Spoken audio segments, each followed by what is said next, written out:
when Moses was going before the Lord, and he wanted to see God, and God told him that he couldn't see him, because the glory was just too illuminating. And that's what it's referring to. The glory of God is so powerful. His appearance, who he is, that it shines. It's bright. That same glory is what resides on the inside of me and you.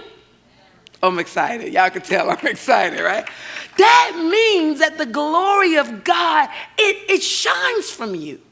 Just when you wake up in the morning. That's why you ever heard that little scenario? And they say, when you wake up in the morning, you put your feet on the ground, the enemy better watch out, because, the Christian is awake. Why? Because the glory of God is with you and in you and consumes. And so that's what he's beginning to reveal and share about his understanding of God, to remind him, because remember, he had been contesting, he was complaining.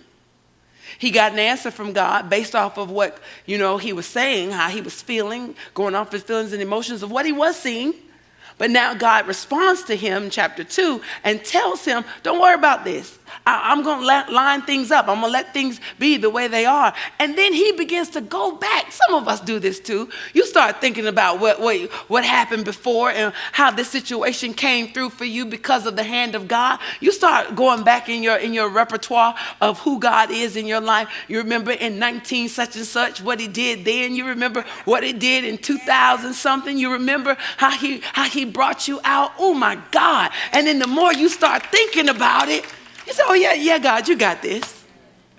Right? He's that able and capable, but sometimes we have to check ourselves.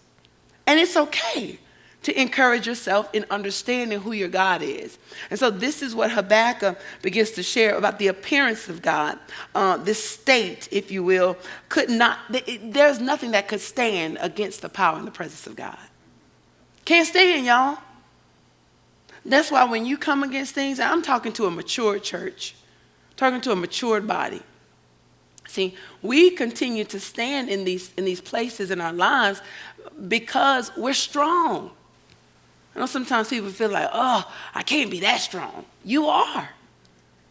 He would never, the Bible says he'll never give you more than you could bear.